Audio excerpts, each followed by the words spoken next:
जब मनोज वाजपेयी जब स्ट्रगल कर रहा था उसे कितनी बार कहा कि चलना तू भी। सर आप क्यों टेलीविजन कर रहे हो, आप फिल्मों में ट्राई करो। मैंने कहा भाई देख ऐसा है, तू तो है छड़ा, है ना, तू सो जाएगा किसी दोस्त के कमरे में भी। मैं आया हूँ बीवी और 2 बच्चों के साथ, मेरे को सिर्फ एक्टिंग करनी है। वो चाहे टीवी में करवा लो, चाहे किसी वीडियो में करवा लो, चाहे फिल्म में करवा लो, मेरे को तो पैसे चाहिए।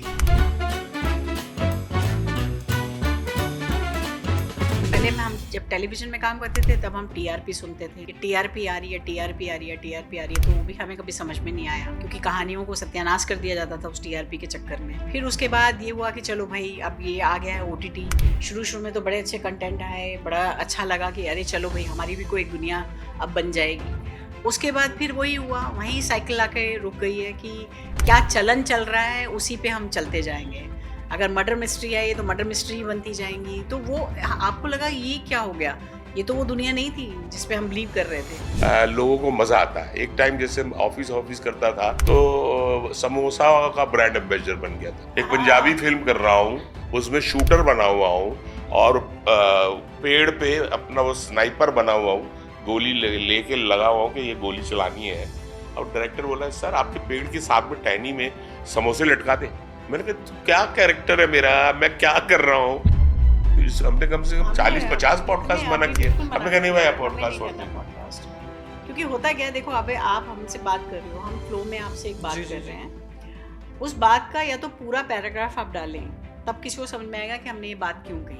आप भी देख ही रहे हैं कि इतने आउटस्पोकन है कि उनको लगा कि ठीक है इस पे क्या बात करनी है, हाँ यार पीता हूँ। अब आपने किसी कॉन्टेक्स्ट में कहा कि भाई ये चीज़ अच्छी नहीं है, ये खराब है, इसकी आदत नहीं डलनी चाहिए, और हमारी तो आदत बहुत ही खराब है, हम तो दिल्ली के हैं, हम तो ऐसे करते हैं कि भाई या तो ये रहेगी। अब आपने जब कटिंग करके उसके 30-30 सेकंड के वो डाले बाइट्स, तो खाली वही ला जा रही है। बैट्स वाले के इंटरव्यू में आपका कैसा माहौल था? मैंने कहा बड़ा अच्छा माहौल था और बहुत अच्छा, हम लोग खाना पीना चलता था, खूब काम करते थे। आर्यन के घर से जो है चिकन रोल बड़े अच्छे बनते थे, तो हम कई बार फरमाइश करते थे थोड़े ज़्यादा मंगा लेना, हमारे लिए भी मंगा लेना।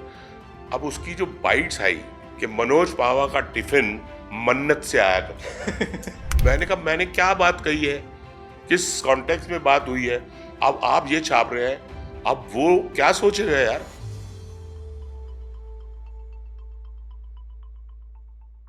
Welcome to Bollywood bubble ma'am. Sir Zakir Khan ने एक बात कही थी कि कभी कभी अच्छी बात करनी चाहिए, क्या पता भगवान सुन रहा हो और तथास्तु कह दे। 4 दिन पहले हम इनसे मिले और हमने कहा कि हमारी इच्छा है आपके साथ बैठ के पॉडकास्ट करने की। तो आपने कहा हाँ कभी भी। तो आज हो ही गया। मैंने कल पूरी रात बैठ के परफेक्ट फैमिली के shows back to back binge watch किए हैं और मैं इतना खुश हो गया। Hello sir. ये क्या कर रहे हैं? अभी मैंने पूछा, वो कह रहे नहीं बैकग्राउंड में कुछ काम है। हेलो सर, कैसे हो? ये बहुत लड़का बहुत अच्छी इंटरव्यू लेता है, बहुत अच्छी बातचीत करता है। ये हमारा शो भाई साथ में प्रोड्यूस किया। जी सर जी, मैंने देखा। बहुत मजा आ रहा है। 9.3 पहुंच गया भाई।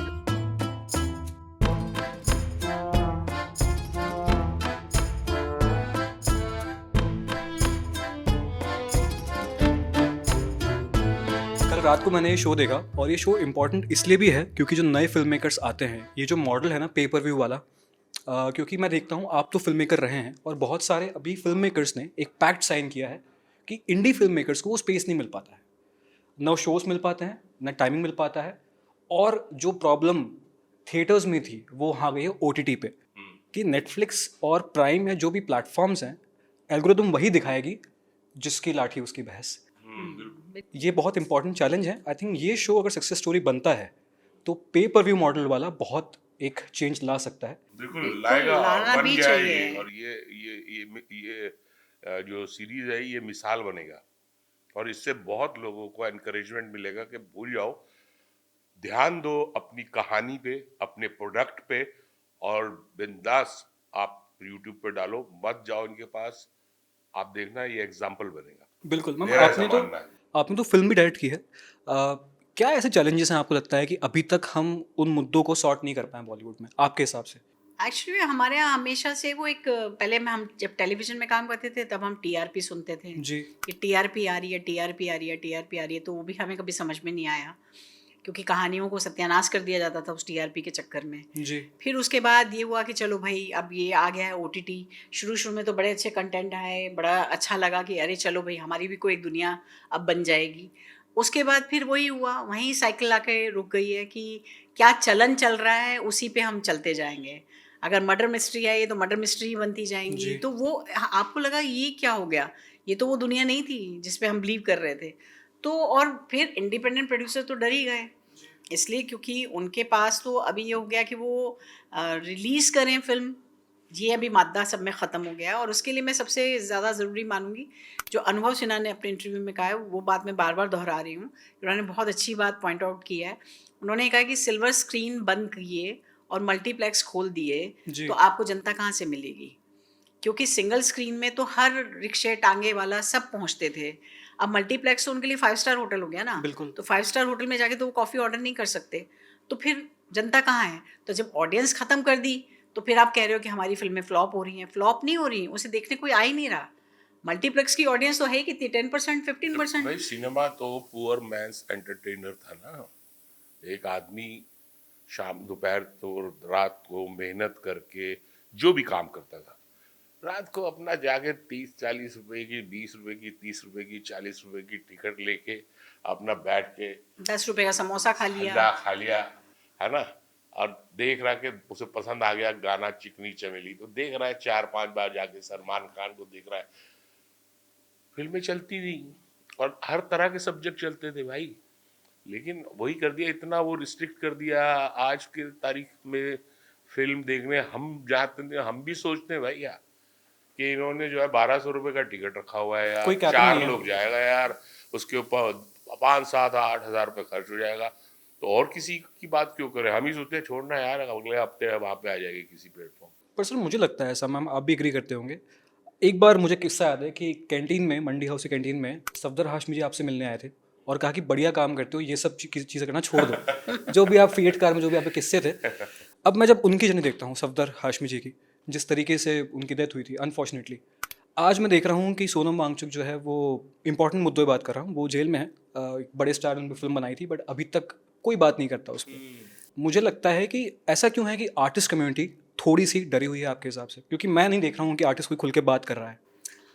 आर्टिस्ट तो हमेशा से डरा रहा है, बहुत ही किससे, कम। सरकार से या किससे? सबसे, क्योंकि हमें कोई आज़ादी है ही नहीं एक्चुअली में देखा जाए। एक्टर हमेशा डिपेंडेंट रहा है दूसरों पे, जो कि चाहे वो प्रोड्यूसर हो, चाहे डायरेक्टर हो, चाहे राइटर हो, जो भी वो आप लिख के देते हैं, क्योंकि हमारा काम सिर्फ कुछ किया हुआ उसको प्रेजेंट करने वाला काम जी। रह गया। हम अपने आप से कुछ नहीं करते।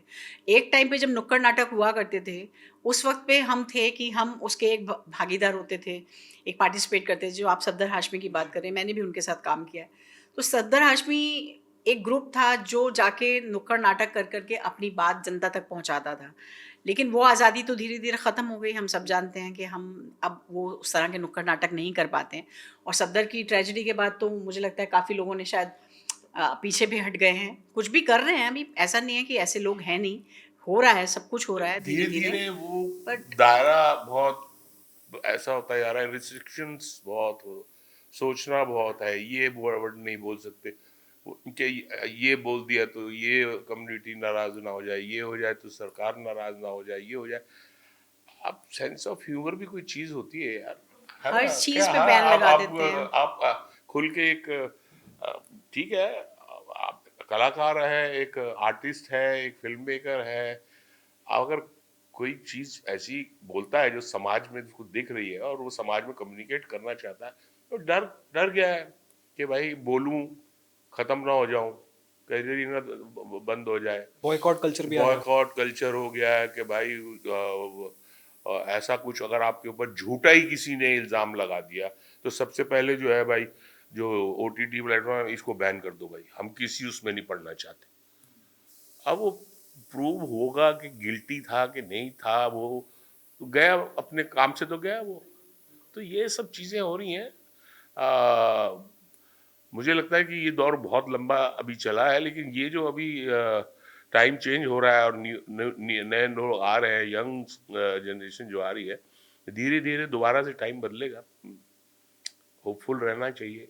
होपफुल रहते हैं, बट कई बार सप्रेशन में आर्टिस्ट, जैसे मैं बहुत सप्रेस फील करता हूँ being a journalist as well, कि मैं ये बात नहीं कर सकता, वो बात नहीं कह सकता। जी और हम सब आर्टिस्ट ही हैं, हम सबकी सोल तो एक ही है, हमको बिल्कुल। बात कहनी है, बट सप्रेस होता है तो हम बात कह नहीं पाते। हाँ, उस टाइम पे आप लोग हेल्पलेस फील नहीं करते हो? कभी हुआ ऐसा कि आप बहुत हेल्पलेस फील किए हो क्योंकि बात करनी है बट बात कर नहीं पा रहे क्योंकि प्रोड्यूसर ने बोला है कि करोगे तो बॉयकॉट हो जाओगे? कभी हुआ है आपके साथ ऐसा? नहीं नहीं, डेफिनेटली बहुत बार होता हो है, जाता बहुत है बार यार। होता कभी है। अब हम लोग कुछ कर रहे हैं तो कई चीज इम्प्रोवाइजेशन करते हैं। जी। अ, अब फनी वे में कोई चीज निकली और वो अचानक वे कट कट कट, भाई क्या हो गया, क्या? नहीं नहीं सर, ये पॉलिटिकली गलत हो जाएगा सर, वो थोड़ा सा इसको रहने देते। या इस जात के बारे में कुछ मत बोलिए, या या आप हाँ, एक या सिस्टम जेंडर के बा- बारे में कुछ मत या बोलिए, आपने बहुत सिस्टम सारी के बारे चीजें। में कुछ बोल दिया कि भाई ऐसा है तो वो ऐसा ना हो जाए। नहीं नहीं सर, ये तो सीधा हम फंस और जाएंगे। अभी तो काला मोटा, मतलब हाँ, ऐसे शब्दों के भी इस्तेमाल जी। बंद हो रहे हैं धीरे धीरे, कि आप काले को काला मत बोलिए, मोटे को मोटा मत बोलिए। तो हर चीज़ में हम हर्ट हो रहे हैं, हर चीज़ में हम ऐसे हो गए हैं कि अब किसी को कुछ बोलना नहीं है किसी ने।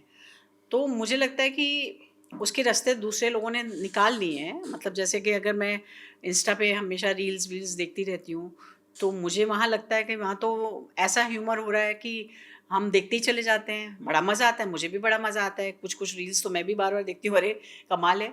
पर उसमें मोटे को मोटा कहा जा रहा है, पतले को पतला कहा जा रहा है, काले को काला कहा जा रहा है, जो भी जात है उसके ऊपर भी बात की जा रही है, उस पर कोई सेंसर नहीं है। और वो क्वालिटी बढ़ती चली जा रही है और वो लोग बढ़ते चले जा रहे हैं जिनको आम आदमी अब पसंद करता है। तो लिबर्टी उनको मिली, उनको आपने महान बना दिया, या आप उनको देख रहे हैं या उनके वो बढ़ रहे हैं, फॉलोअर्स बढ़ रहे हैं। जिन लोगों पे रिस्ट्रिक्शन लगाई जा रही हैं, जी। उनको बोलने नहीं दिया जा रहा, उनको हर बात पे ऑब्जेक्शन, कोई भगवान का नाम ले लो, कुछ ऐसी चीज़ ले लो, इमीडिएट आपको बैन कर दिया जाता है, आप पे दफ़ा फलाना लगा दिया जाता है। तो हम तो बंद होते चले जा रहे हैं। जी। और एक जगह है जहाँ पर लिबर्टी मिले चली जा रही है, तो उसका कोई आपस में कोई मापदंड समझ नहीं आ रहा कि हम किस चीज़ के लिए फाइट कर रहे हैं फिर। तो इसका मतलब हम सिर्फ अब ऐसे पुतले रह गए हैं कि जो हमें कहा जाएगा हमें वही बोलना है, उसी लिमिटेशन में बोलना है, उसमें हमें जो पैसा मिलेगा घर अपना चलाने के लिए, सेफ एनवायरनमेंट में रहना है, किसी को कुछ नहीं बोलना है। और जो लोग बोल रहे हैं उनके हम जब प्रभाव देख रहे हैं कि उनके घर में पत्थर मारे गए, फलाना हुआ, ढिमकाना हुआ, तो आप वैसे भी डर जाते हैं कि भाई अब ज़िंदगी जीने आए हैं, अपने बच्चे पालने हैं, घर चलाना है, भाई हम नहीं बोलना चाहते हैं। तो धीरे धीरे आप कट ऑफ हो जाते हैं उन चीज़ों से। तो डेमोक्रेटिक प्रोसेस तो बिल्कुल नहीं है, जितना मैं समझ पा रहा हूँ मेरी छोटी अंडरस्टैंडिंग के हिसाब से। आपने कहा ह्यूमर डिक्लाइन हो रहा है, और बहुत अच्छा, इनका ह्यूमर मुझे बहुत पसंद है। मैंने जिनके जितने जी। इंटरव्यूज़ देखे हैं मैं इतना हंसा हूँ। क्या ये घर पे भी ऐसे ही ह्यूमरसली आपसे आपको बनाते रहते हैं या? अब घर पे वो अब ऐसे रील्स वाले, अब जैसे जावेद अख्तर साहब से पूछा था किसी ने, तो उन्होंने कहा कि वो सर्कस में जो स्क्रिप्ट, वो क्या बोलते हैं उसको, वो जो रस्सी पे चलता रस्सी पे है जो उल्टा लटकता है, घर पे उल्टा लटका रहता है क्या? मेक सेंस, है ना? Make sense. लेकिन ये है कि हाँ, ह्यूमर एक अच्छी चीज है यार। आपको लाइफ में, हम लोगों ने एज एन आर्टिस्ट ये सीखा है कि आप लाइफ में भी एक सिचुएशन को फनी वे में देखने में आप खुद भी रिलैक्स होते हैं, दूसरे को भी रिलैक्स करते हैं। बिल्कुल। ठीक है, बाद में उसका सोल्यूशन निकालें, भाई ये गलत था, लेकिन अब आज माहौल इतना टेंस है कि ह्यूमर तो छोड़ दो। मैं सड़क पे निकलता हूँ, मुझे लगता है जैसे हर आदमी लड़ने के लिए तैयार बैठा हुआ है, एकदम नाराज है, तैयार। नाराज। गाड़ी में आप सोचो कि आपके अंदर 10 सेकंड का भी सब्र नहीं रह गया है कि एक आपके गाड़ी के सामने एक ऑटो रुका। वो एक टेक्निकल, हमें क्यों जगह ही नहीं है ना कि वो पार्किंग में लगाएगा, लेकिन आप देख रहे हैं एक वृद्ध महिला या कोई लेडी या कोई आदमी उतर रहा है और पैसे दे रहा है। ठीक है यार, 10 20 30 सेकंड रुक जाओ। आप आ, आ, आ, सब जगह ही हाल हो गया यार। सो ये बड़ी जिसे कहते हैं कि बहुत अफसोस जनक बात है ये। एज ए ह्यूमन बीइंग हम वजह यही है कि लाइफ से ह्यूमर खत्म होता जा रहा है। हर आदमी खिंचा हुआ, परेशान। बिल्डिंग से निकलते हैं, आप अपने घर से जैसे दुखी निकलते हैं, अचानक देखते हैं सूट पहना हुआ है, गाड़ी में बैठ गया ना, वॉचमैन को गेट खोलने में 2 मिनट की देरी हो गई, वो बेचारा टॉयलेट गया था कहीं, अरे नहीं, इंसान है यार। ये चीजें खत्म होती जा रही हैं। तो इसका रीजन क्या है सर, एक टेंशन रीजन क्यों ये है? है कि जो हमारे सोसाइटी में आर्ट का और कल्चर का जो फंक्शन है, इसीलिए कहा जाता है अब भी कि जो थिएटर है या आर्ट है, ये स्कूलों से कंपलसरी होनी चाहिए। आपके अंदर एक संवेदनाशील व्यक्तित्व डेवलप होता है। एक रोबोट की तरह नहीं पलते आप कि ये करना है, इसके बाद ये करना है, ये रट लो, फिर 12वीं के बाद वो स्कूल, इतना बड़ा प्रेस्टिजियस स्कूल, वहां जीतना है। जीतने का मतलब क्या है कि किसी को हराना है? नॉर्मल। तो आर्ट जो है वो काम करती है कि आपको एक संवेदनशील इंसान बनाती है। कला जो है उसका, उसके ऊपर रिस्ट्रिक्शंस होती जा रही हैं। तो कैसे हम रोबोट की तरह बस मैकेनिकल इतने पैसे कमा लेंगे, फिर शादी कर लेंगे, फिर एक बच्चा पैदा कर देंगे, 2 बच्चा पैदा कर देंगे, या नहीं करेंगे? अभी आजकल क्या पूरी दुनिया के अंदर क्या हो रहा है, हर जगह पे बर्थ रेट कम होता जा रहा है। ये हिंदुस्तान की बात नहीं है, पूरे वर्ल्ड का हाल ये है। लोग, गवर्नमेंट्स जो है वो प्रोत्साहित करने के लिए स्कीम्स निकाल रही हैं, चाहे सिंगापुर हो, चाहे कनाडा हो, चाहे वो, के अगर आपने 2 बच्चे पैदा किए तो आपको ये फ्लैट लेने में इतना कंसेशन मिलेगा। जी। कि लोग करना ही नहीं चाह रहे, क्योंकि आपकी लाइफ से वो सब चीजें निकलती जा रही हैं, मजा निकलता जा रहा है। और आर्ट का, कल्चर का, जरूरी नहीं है कि आपको एक फनी चीज, आपको एक अच्छा आर्टिस्ट आपके अंदर रहना चाहिए, भले ही आप बिजनेसमैन हो। क्या जरूरी है कि आप एक बिजनेस स्कूल में जाना चाहते हैं, लेकिन आपने अपने स्कूल के टाइम से कुछ म्यूजिक की क्लासेस में, जिसके अंदर आपके अंदर एक इंस्ट्रूमेंटल या गाने का शौक है, आप सोच के देखिए कि अगर एक कोई बिजनेसमैन भी है, लेकिन हफ्ते में अगर 2 बार वो अच्छा म्यूजिक का सेशन ज्वाइन करता है, या किसी ऐसे क्लब को ज्वाइन करता है, कैसा हो जाएगा उसका व्यक्तित्व? फर्क पड़ेगा कि नहीं बहुत पड़ेगा? फर्क पड़ेगा। बहुत फर्क पड़ेगा। तो वही चीज है, वो चीज कम होती जा रही है और बहुत रोबोट मैकेनिकल लाइफ होती जा रही है। तो आर्ट पे, कल्चर पे, उस पे सब तरह से रिस्ट्रिक्शंस लगती जा बट सर मुझे ये जानना है, क्योंकि आप लोग मुझसे बहुत सीनियर हैं, जितनी मेरी उम्र है उससे ज़्यादा आपका एक्सपीरियंस है। जैसे मुझे याद है कि आपने कहीं कहा था कि आप लक्ष्मण बनते थे रामलीला में, हम्म। और दिल्ली में वो लड़कियां आपको ताड़ती थीं और आप खुश होते थे। तो वो जो हाई एक होता है इनिशियली, चाहे वो थिएटर का हो चाहे किसी भी आर्ट का हो, इतने साल करने के बाद भी क्या वो सेम हाई मिलता है जो दरियागंज में मिल रहा था जब वो लड़कियां छज्जे से आप पे आवाज़ लगा रही थी? देखो, ऐसा होता है कि मैंने ये बात जिस संदर्भ में कही थी वो ये था कि आपने एक्टिंग की शौक कैसे हुआ। जी।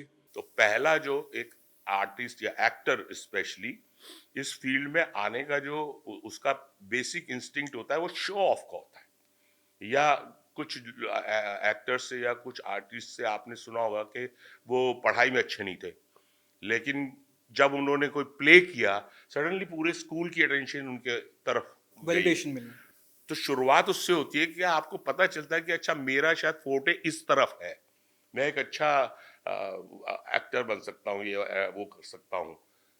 सो शुरुआत वहां से होती है, लेकिन धीरे से जब आप उस काम को सीरियसली करना शुरू करते हैं, जी। तो तब आपको समझ में आता है। जैसे मैंने कई इंटरव्यू में अपने ये भी कहा है कि मुझे ये लगा था कि चलो एक्टर बन जाएंगे, हीरो बन जाएंगे, तो ये पढ़ाई लिखाई ये सबसे जान छूटेगी। लेकिन जब मैं मंडी हाउस में पहुंचा और मैंने जब थिएटर करना शुरू किया, तो मेरे मुंह से निकला, ओ शिट, ये कौन सा काम चुन लिया, इसमें तो बहुत पढ़ना पड़ेगा। क्योंकि जब आपको एक्चुअली में पता चला कि अच्छा ये क्राफ्ट क्या है, तो आपको लगा इट्स बहुत डिफिकल्ट क्राफ्ट। राइट। बट चूंकि उसमें मजा आता था, तो फिर वो दिशा बदल गई, फिर वो लड़कियों वाला चाम नहीं लगा, फिर एक ये आपका जो है पैशन, वो क्राफ्ट बन गया कि ये मेरा क्राफ्ट है, ये मैं करना चाहता हूँ, ये मुझे अच्छा लगता है। तो चीजें कैसे शुरू होती हैं, एक बचपना होता है, उसमें एक अटेंशन मिलती है, उस तरह से होता है। लेकिन फिर आप धीरे से जब सीरियस होते हैं, तो आपको फिर उसकी क्राफ्ट में मजा आने लगता है, उसके चैलेंजेस में मजा आने लगता है। तो ये प्रोसेस है। ठीक है मैम, आपने प्ले किया था 2014 में साग मीट, जी। जो मैंने बहुत लेट पढ़ा उसके बारे में कि आप थ्रू आउट द परफॉर्मेंस आप कुक कर रहे थे और ऑडियंस को आपने सर्व किया। ये तो बहुत मज़ेदार चीज़ है, मैंने बहुत कम देखी है ऐसे। मैंने एक यूरोप में कहीं प्ले सुना था कि जहाँ पे वो कुछ कुक कर रहे हैं और फिर ऑडियंस को फीड कर रहे हैं। तो ये वो तो मुझे नहीं पता कि यूरोप में कहाँ हुआ है ये, मतलब मुझे पता लगना चाहिए था, लेकिन नहीं है मुझे। एक्चुअली में इसकी जो शुरुआत हुई वो ऐसे हुई कि मैं 80s में ये प्ले कर चुकी थी स्टेज पर। इसके डायरेक्टर थे देवराज अंकुर, हम संभव ग्रुप चलाते थे दिल्ली में। वहाँ पर ये शुरुआत की थी और उन्होंने मुझे इस कैरेक्टर को व्हील चेयर पर बिठाया था, जो आके अपनी कहानी सुनाती है, जो बेचारी हिल विल नहीं सकती है ये सब। पर मुझे ये कहानी मेरे जहन में रह गई थी, क्योंकि भीषम साहनी जी ने लिखी थी कहानी और मुझे बहुत खूबसूरत लगी थी। उसके बाद अब जब मैं बॉम्बे आ गई और मेरे बच्चे बड़े हो गए और मेरे बच्चे पढ़ने चले गए बड़ौदा, उन्होंने भी परफॉर्मेंस आर्ट में डिग्री की है, दोनों ने ग्रेजुएट है, तो वहाँ चले गए और मैं अकेली रह गई घर में, जो कि बच्चों के साथ ज़्यादा टाइम जाता था मेरा। तो और फिर मैं उन दिनों नसीर साहब के साथ एक प्ले कर रही थी, जहाँ पर हम कुछ कहानियाँ कर रहे थे उनके साथ। वहाँ पर मैंने कुछ एक्टर्स को देखा, जो अगर आपको कोई प्रॉपर्टी दे दी गई या आपको कोई ऐसा कुछ ख़ास काम दे दिया गया, तो वो डायलॉग के साथ कोऑर्डिनेट नहीं कर पा रहे हैं। वो मुसीबत लग रही है उनको और वो भी बार-बार कह रहे हैं कि ये कैसे, वो अब इतना काम करना है तो डायलॉग भी बोलो, अभी चलो भी वहाँ पर, बैठो भी वहाँ पर। तो मुझे ये लगा कि मैं ये एक्सरसाइज करना चाहती हूँ अपने साथ कि सेम टाइम पे, सेम कंसंट्रेशन के साथ एक खाना बने और सेम कंसंट्रेशन के साथ वो कहानी ऑडियंस तक पहुँचे, क्योंकि वो इमोशनल कहानी है। ऐसा नहीं है कि वो आपको रुलाएगी नहीं। वो इमोशन को पकड़ते हुए एक स्वादिष्ट खाना, और उस खाने को खिलाना बहुत ज़रूरी था मेरे लिए, इसलिए क्योंकि अगर वैसे मैं डाल दूँ, किसी को क्या पता मैंने कितना नमक डाला है, किसी को क्या पता मैंने कितनी मिर्च डाली, क्या बना है वो यही नहीं पता, कुछ भी डालते रहेंगे। पर वो जब खाएँगे तो वो बता पाएँगे कि एकदम करेक्ट खाना बना है कि नहीं बना है। तो ये दोनों चीज़ों को बैलेंस करना, ये मेरे दिमाग के लिए मुझे एक बहुत अच्छी एक्सरसाइज़ लगी। और मैंने ये सोचा, मैंने अपने बच्चों से कहा कि मैं ऐसा एक एक्सपेरिमेंट करना चाहती हूँ कि खाना बनाते-बनाते कहानी सुनाऊँ, परफ़ॉर्म करूँ। और उन दोनों ने मेरा साथ दिया और हम लोगों ने एक सेटअप बनाया और हमने जस्ट अपने दोस्तों को कुछ को बुला के दिखाया और मैंने 100 से ऊपर शो कर लिए उसके। क्या बात। और अब वो एक ऐसा हो गया है कि सभी लोग उसकी इच्छा रखते हैं। सर्दियाँ आती, जी। मेरे पास मैसेज आने शुरू हो जाते हैं कि मैम आप आइए ना हमारा वो अपना वो शो लेके। लेकिन अभी मैंने थोड़ा-सा कम कर दिया है ये। अभी मैं इसको कुकिंग को कट डाउन करके मैं सिर्फ स्टेज पे परफॉर्म कर रही हूँ। पर हाँ, डेफ़िनेटली कभी ऐसा मौका लगा किसी अच्छी जगह पर, फिर से कुकिंग के साथ करूँगी। मैम गुस्ताखी माफ़, एक पर्सनल सवाल करूँगा आप दोनों से। जैसे मेरी तो अभी तक शादी नहीं हुई है, बट मैं कई बार देखता हूँ कि जो कपल होते हैं और सेम इंडस्ट्री में होते हैं, जैसे मेरे एक मित्र हैं, उनकी वाइफ भी एक्ट्रेस हैं, तो कई बार वाइफ को ज़्यादा काम मिलता है, हस्बैंड को कम मिलता है, वो होता है, इंडस्ट्री का उसूल है ऐसा। हाँ तो तो उस टाइम पे कभी जेलसी नाम की टर्म तो आती होगी, ह्यूमन चीज़ है, कभी नहीं आई? नहीं आई वो, इसलिए नहीं आई क्योंकि मैं आपको बताती हूँ उसका रीज़न कि हमारी टाइमिंग बहुत अच्छी रही। शायद हम ब्लेस्ड थे। हमारी ऊपर वाले की कुछ टाइमिंग हमारी लाइफ में ऐसी रही कि अब मनोज को ही जाना है काम करने। हाँ मतलब उसका ये बात जो है वो सही है, क्योंकि जैसे जब मैंने शुरुआत की थी जी। तो ये ऑलरेडी स्टार थी, है ना। यानी कि जो हम लोग जो पैरा सोप ओपेरा था उसमें ये स्टार थी और मेरा नाम इन्होंने रिकमेंड किया था कि ये रोल के लिए आप बॉम्बे कहाँ ढूंढ रहे हैं एक एक्टर। सर ये वही कहानी है कि जब आपकी जेब से बीड़ी का बंडल निकाल के हाँ, वो हाँ पूरा वही और गेटअप के वही कपड़े चेंज पहनाए, कराया था, गेटअप तो, चेंज गेटअप चेंज तो उसका जवाब दे रहा हूँ आपके सवाल का कि क्यों नहीं आया। ये बहुत स्वाभाविक बात है, क्योंकि वो जो कई बार लोग बोलते भी थे उस जमाने में कि अभिमान फिल्म आई थी अमिताभ बच्चन जय बहादुर की, अभिमान वाला सिचुएशन आपके साथ हो सकता है। हमारे साथ जीवन के जब जब सिचुएशन बदली तो हम लोग ब्लेस्ड थे कि हम एक दूसरे को कॉम्प्लीमेंट कर रहे थे। उस जमाने में जब ये स्टार थी और ये कर रही थी तो मैं इनको एज ए सीनियर ही देखता था कि भाई ठीक है, है। साथ में थिएटर करना शुरू किया तो वो था, बहुत साल थिएटर किया। अब उसके बाद ये है कि मेरे घर में ऐसा कुछ ट्रेजेडी हो गया कि मेरे को थिएटर छोड़ के बिजनेस में आना पड़ा। तब भी इन्होंने मेरा साथ दिया, लेकिन मैंने इनको कहा आप करते रहो। उसके बाद हम बॉम्बे शिफ्ट हुए, मुंबई। उसके बाद क्या हुआ, बच्चे थे छोटे छोटे। अब मैं काम करने लगा तो मेरे को काम मिलने लगा। जब मुझे काम मिलने लगा तो इन्होंने सपोर्ट किया, उस वक्त कॉम्प्लीमेंट किया कि एक काम करती हूँ कि मेरे को अभी कम मिल रहा है तो मैं इसका फायदा उठाती हूँ, मैं बच्चों की तरफ ध्यान देती हूँ कि बच्चे छोटे हैं। ऑटोमेटिकली मैं काम पे जाता था, ये बच्चों के साथ पूरा देखती थी। बच्चे बड़े हुए, इन्होंने ये साग मीट और ये सब एक्सपेरिमेंट करने शुरू किए। इनको काम मिलने लगा। जैसे ही बच्चे गए हैं, हाँ। मेरे लिए तो एक बहुत बड़ा सरप्राइज़ था कि बच्चे गए और मैं वापस आई हूँ बॉम्बे और मुझे लगा कि वो बड़ौदा में रहेंगे 3 साल, मैं क्या करने वाली हूँ? और उसी टाइम मेरे को विदु विनोद चोपड़ा जी के यहाँ से फ़ोन आ गया फरारी की सवारी के लिए, और मैं एकदम ऐसी थी कि अरे ये तो टाइमिंग हाँ, करेक्ट तो हो ये गई। कुछ हम लोग तो फिर मैं वो करने लग गई, फिल्में करने लगी, फिर बच्चे भी बड़े हो गए थे। हाँ, तो उस तरह से वो तब तक अ, मनोज बहुत काम कर चुके थे फिल्मों में, हाँ, टीवी सीरियल सब तब तक कुछ। मुझे लगने लगा कि मैं थोड़ा कम करूँ अब। अभी यार थोड़ा शांति लो, है ना? हाँ, अभी तो तो वो वो बहुत अच्छा बैलेंस रहा। मुझे लगता है हम ब्लेस्ड लोग हैं, ऊपर वाला हम पे बड़े मेहरबान है। तो हमें कभी उस तरह, और फिर मुझे वैसे भी लगता है कि देखो काम मिलना जो होता है, वो जो कहते हैं कि एक दूसरे से जेलस हो जाना, ये हो जाना, आपको ये समझना पड़ेगा अगर आप अपने आप को जानते हैं। मुझे मेरी लिमिटेशंस पता थी शुरू से, और मैं कभी कोई गलतफहमी में कभी भी नहीं रही हूँ ज़िंदगी में। जब हम बॉम्बे आए थे और मनोज को जब काम मिलना शुरू किया और कमर्शियल फिल्म्स मिलती थी, तो मुझे मालूम था, क्योंकि मेरे जैसी जो पर्सनैलिटी है, या मैं थोड़ी सांवली हूँ, मैं थोड़ी-सी बहुत ही होमली और उस तरह की ग्लैमरस औरत नहीं हूँ, तो मुझे मालूम था कि कमर्शियल फ़िल्म्स मेरे लिए हैं ही नहीं। तो मुझे प्रॉब्लम क्या है, मनोज गोरा-चिट्टा लड़का है, इसको काम मिलेगा ही मिलेगा, ये तो डेफ़िनेटली उस कमर्शियल सेटअप में फिर फ़िक्स होता है। तो मैं बैठी हुई थी, श्याम बाबू कभी-कभी बुला लेते थे, उनकी फ़िल्मों में हमें पता था हमारे जैसे काले-पीले लोग वहीं चलते हैं। हम जाके वहाँ करा के अपनी सैटिस्फैक्शन ले लेते थे, और फिर मुझे पता था मुझे थिएटर करना है, क्योंकि कमर्शियल फ़िल्म्स मेरे लिए नहीं है।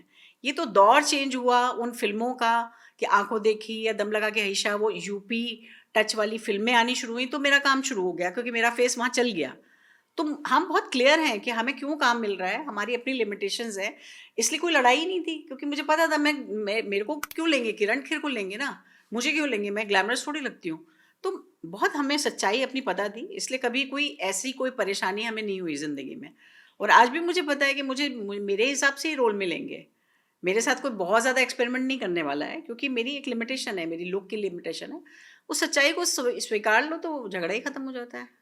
ठीक है, आई थिंक आर्ट बहुत अवेयर करता है हम सबको। आई थिंक ये अवेयरनेस से ही चीज़ आती है। मैंने बिल्कुल। कहीं रिसर्च में पढ़ा था कि आप जो है आपके कॉन्ट्रैक्ट में 2 छुट्टियाँ आप लिखवाते हैं। एक है 8 दिसंबर सर का बर्थडे, जी। और एक 23 जनवरी जो कि आपकी एनिवर्सरी, नहीं, करेक्ट मी मैं इफ आई एम। 4 छुट्टियाँ लिखवाती हूँ। अच्छा, मैं 1 नवंबर लिखवाती हूँ, मैं 13 दिसंबर लिखवाती हूँ, मैं 8 दिसंबर लिखवाती हूँ और मैं 23 जनवरी लिखवाती हूँ।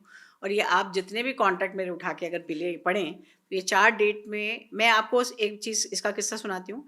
श्याम बाबू बना रहे थे एक फ़िल्म, जो बर्मा में शूट होनी थी, और मेरे पास बहुत अच्छी अपॉर्च्युनिटी थी बर्मा जाने की, वरना अपने आप से कौन जाता है बर्मा देखने। तो उन्होंने मुझे बुलाया था, और भारत माता का रोल था वो सुभाष जी की फ़िल्म में, और उन्होंने कहा सीमा वहाँ जाना है, ये करना है, और 1 नवंबर पड़ रही थी उन डेट पे।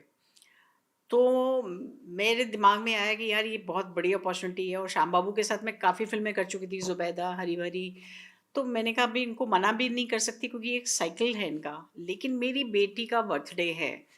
तो मैंने कहा इससे पहले कि मैं कुड़ूँ, मैं जलूँ, मैं वहाँ जाके रोऊँ, इससे पहले मैं उनको बता देती हूँ। मैंने उनको कहा श्याम बाबू मैं नहीं कर पाऊँगी ये फ़िल्म। उन्होंने कहा क्यों? क्या हो गया? मैंने कहा सर 1 नवंबर पड़ रहा है बीच में, वो मेरी बेटी का बर्थडे है। तो वो एकदम ऐसे रुक गए। बेटी का बर्थडे कितनी बड़ी है? मैंने कहा है कोई 6-7 साल की है बच्ची। उन्होंने कहा तो आप उसके लिए फ़िल्म छोड़ेंगी? मैंने कहा हाँ सर, मैं इसके लिए फ़िल्म छोड़ूँगी, क्योंकि मेरा बच्चा उस वक़्त सिर्फ़ मुझे ढूँढेगा कि मेरी माँ मेरा केक लाई कि नहीं लाई, मेरी माँ ने घर का डेकोरेशन किया कि नहीं किया। मैं अपने बच्चों की आँखों में आँसू या अपनी माँ को ढूँढती हुई शक्ल उनकी नहीं देखूँगी। मैं दुनिया में सारा कॉम्प्रोमाइज़ कर लूँगी, ना कभी उनके एनुअल डेज़ मिस करूँगी, ना उनके बर्थडेज़ मिस करूँगी। ये मैंने प्रण लिया हुआ है, इसके लिए मैं फ़िल्म छोड़ सकती हूँ। उन्होंने बाद में इतना एप्रिशिएट किया, उन्होंने कहा मुझे आज तक कभी कोई नहीं मिला ऐसा। मैंने कहा फिर मैं क्लियर हूँ, इसलिए मुझे कोई दुःख नहीं है। बट 10 फ़ेब को छुट्टी नहीं लेते हैं आप, सैक्रिफाइस सबके लिए करते हैं, बट 10 10 फ़ेब। फरवरी को ये सब मना ही लेते हैं मेरी, कहीं न कहीं से। नहीं, मैं झूठ नहीं बोलूंगा, मैं कभी नहीं लिखवाता 10 फरवरी का। कहा कि मैं झूठ क्यों बोलूं? सही बात है। लेकिन हाँ, एक चीज है, देखो जब हम थिएटर करते थे, एक लाइन मुझे भी इंस्पायर करती थी। बर्टोल्ट ब्रेख्ट, एक जर्मन प्ले राइट है, ब्रेख्ट साहब, थ्योरी ऑफ एलिनिएशन उन्होंने इजाद की, उन्होंने उसके ऊपर बहुत लिखा। उन्होंने कहा था कि the greatest art all of all art is art of living. आप अच्छे पेंटर हैं, आप अच्छे एक्टर हैं, आप अच्छे फिल्म मेकर हैं, क्या आप अपने आर्ट से, अपने व्यक्तित्व से अपनी लाइफ को कैसे डिजाइन करते हैं? The greatest art of all art is art of living. तो मैं, आर्टिस्ट वो है जो अपनी लाइफ को डिजाइन करे, राइट। है ना? तो ये लाइन बहुत इंस्पायर करती थी। तो हमारे लिए दोनों के लिए ही लाइफ इज मोर इम्पोर्टेंट। जी। मैंने ये एक्टिंग करियर इसलिए चुना है क्योंकि मुझे अच्छा लगता है। मैंने इसलिए नहीं चुना कि मैं अपने आप को बर्बाद कर दूंगा। तो first what comes is our life, second comes our career. ये एक कैरियर है जो हमने चुना है क्योंकि हमें ये काम पसंद है, ये एक प्रोफेशन है जिससे हम अपनी जीविका कमाएंगे। लेकिन इस जीविका कमाने के एक प्रोफेशन के अंदर अपने आप के जीवन को ही बर्बाद कर दें, ये हमारी थ्योरी है ही नहीं। पर सर क्या ये बात सच है कि आर्ट कम्स फ्रॉम लाइफ? मैं जितना ज़िंदगी जीऊँगा उतना ही आर्ट में प्रोग्रेस होगा? Is this true? बिल्कुल, जीवन से ही तो आप सीखते हैं। क्यों बोलते हैं कि आर्ट एक एक्टर को, आज जो बोलते हैं ना, मेरे को 1.5 साल हो गया सर बम्बई आए हुए, तो मैं उनको यही बोलता हूँ कि यार जो लोग सक्सेसफुल हैं, आपको पता है कि उन्होंने 20-20, 30-30 साल लगा दिए, तब जाके आज कहीं वो एक अच्छे मैच्योर्ड एक्टर दिखाई दे रहे हैं। आप कोई भी नाम ले लीजिए, अब चाहे नवाजुद्दीन हो, मनोज वाजपेयी, जो है, इनने 30-30 साल मेहनत की है भाई, तब जाके आज फ्लावरिंग हुई है, क्योंकि वो उन्होंने जीवन जिया है उतना, तो वो उनके आर्ट के अंदर वो दिखता है। हमने जैसे इस लाइन ने इंस्पायर किया था जब हमारे बच्चे हो गए, तो हमने दोनों ने ये फैसला कर लिया कि जब तक इनकी स्कूलिंग है, इनकी गर्मियों की छुट्टियां होंगी, इनकी सर्दियों की छुट्टियां होंगी, हम अपने काम की वजह से अपने बच्चों की छुट्टियां बर्बाद कभी नहीं करेंगे। सो हमेशा से ये लिखवा दिया जाता था कि सर मई, जून, अप्रैल, मई, गर्मियों की छुट्टियों में ये पीरियड हमने काम नहीं करेंगे। दिसंबर में एक सर्दियों की छुट्टियां होती थी 10 से 15 दिन की, ये छुट्टियों में हम काम नहीं करेंगे। मैं मनाली में था, मेरे पास फोन आया और मनी रत्नम साहब की फिल्म थी, आ, याद है तुम्हारे? या विक्टर उसमें हिंदी डायलॉग लिख रहा था। अरे बड़ी फेमस रावण रावण थी या कौन सी फिल्म? रावण के लिए? हाँ, रावण थी या कौन सी फिल्म थी। हम मनाली में छुट्टियों में थे, जो जाते थे। उसने कहा यार 2-3 दिन का काम है और बड़ा अच्छा एक कैरेक्टर है। तो मैंने उनको कहा मैं बच्चों की छुट्टियों के लिए आया हुआ मनाली। उसके कहा अच्छा ठीक है, तो तू नहीं आ सकता? मैंने कहा नहीं, मैं नहीं आ सकता। उसके बाद उसका फिर फोन आया, उसने कहा कि ऐसा अगर कर लें कि तुम मनाली में किस जगह हो, हम तुम्हें वहां से पिक कर लें और वहां से तुम्हें चेन्नई ले आए और वहां से 3 दिन का काम करके तुम्हें वापस फर्स्ट क्लास में ट्रांसफर करके वापस बच्चों के पास भेज दें, क्योंकि हम तो छुट्टियों, गर्मियों की छुट्टियों में पूरा 20 दिन 25 दिन जाते थे। एक बार को आपका एज एन एक्टर दिल हिलता है कि यार इतनी बड़ी मनी रत्नम की फिल्म है और इतनी बड़ी, लेकिन मैंने कहा फिर इसका कोई मतलब नहीं है ना। मैंने कहा नो, नो मतलब नो। हम बच्चों के साथ हैं, पूरा टाइम बच्चों के साथ रहने वाले हैं। तो दिस इज क्या है ना, ये चीजें आपकी प्रायोरिटी होती हैं लाइफ में। हमारी प्रायोरिटीज थोड़ी सी दोनों की इस मामले में सिमिलर थी कि जबकि हमारी एक और फिल्म की बात मैं बताती हूँ कि उसमें मुझे डायरेक्टर ने एक रोल ऑफर किया जिसमें मनोज मेन रोल कर रहे थे। उन्होंने एक सीन के लिए मुझे पिच किया। वो सीन बहुत ज़्यादा हॉट था, बैड सीन था, कब की उस बात है तरह मैम ये? का। ये कब कब बनी थी वो फिल्म? मेरे ख्याल बहुत साल हो गए, ओ, 96 97 या थोड़ा थोड़ा सा बात, पंकज अडवाणी 98। उर्फ प्रोफेसर ना। हाँ, हाँ, उर्फ प्रोफेसर। मतलब तो वो डायरेक्टर बहुत अच्छा था, उसके साथ हम बहुत काम कर चुके हाँ, थे, और पंकज घरेलू अडवाणी के संबंध है साथ। हमारे। और वो जीनियस बंदा था। उसने एक दिन आके मुझे कहा कि सीमा, मैं आपको एक अप्रोच करना चाहता हूँ, मुझे नहीं पता आप करना चाहेंगे नहीं करना चाहेंगे, आप बताइए। ऐसा है, लेकिन वो है बड़ा मज़ेदार। और डेफिनेटली वो सीन था बहुत इंटरेस्टिंग और बहुत ही मज़ेदार। पर मैंने उसको यही बोला, मैंने कहा पंकज मैं नहीं करूँगी ये। नाम बोल दिया आप। हाँ, ठीक है। कोई नहीं, मतलब वो सच्चाई है। मैंने उससे यही कहा, मैंने कहा पंकज मैं नहीं कर पाऊँगी। इसलिए नहीं क्योंकि मैं भी एक एक्ट्रेस हूँ, जी। तुम भी बहुत पैशनेट डायरेक्टर हो। हम जब वो सीन करेंगे ना, तो मैं उसमें कोताही नहीं बरत सकती। जब उसने मुझे कहा कि मैं आपको ऐसे कपड़े पहना दूँगा, हम ऐसे सेफ्टी रख लेंगे, ये कर लेंगे। मैंने कहा नहीं, मैं उस वक़्त जब इन्वॉल्व होंगी ना उस सीन में, तो मैं अपना 100% देना चाहूंगी। मैं उस वक्त नहीं करूंगी ये कि चलो ये कर लेते वो कर लेते, मैं तो फिर करूंगी जी। वो सीन अगर मुझे करना है तो। और तुम भी जितने पैशनेट हो उस वक्त तुम्हें भी गुस्सा आएगा कि क्या कर रही हैं यार, अब ये अपने इनके बाल, इनके वो, इनका ये वो, तो उस वक्त हम दोनों काम नहीं कर पाएंगे। मैं भी बहुत पैशनेट हूँ, तुम भी बहुत पैशनेट हो। और मैं अब इस जगह पे जहाँ मेरे 2 बच्चे हैं, मेरा पति है, मेरा अपनी पूरी फैमिली है, मैं अफोर्ड ही नहीं कर सकती। क्योंकि मुझे पता है इस सीन के बाद मैं मनोज के साथ बहुत कंफर्टेबल नहीं होंगी, या मनोज मेरे साथ बहुत कंफर्टेबल नहीं होंगे। तो मेरे लिए प्रायोरिटी ये रिश्ता है, क्योंकि इसमें बहुत साल लगे हैं मुझे। तो एक सीन सिर्फ उसके लालच के लिए मैं इसके साथ के जिए हुए 30-35 साल वेस्ट नहीं कर सकती ना।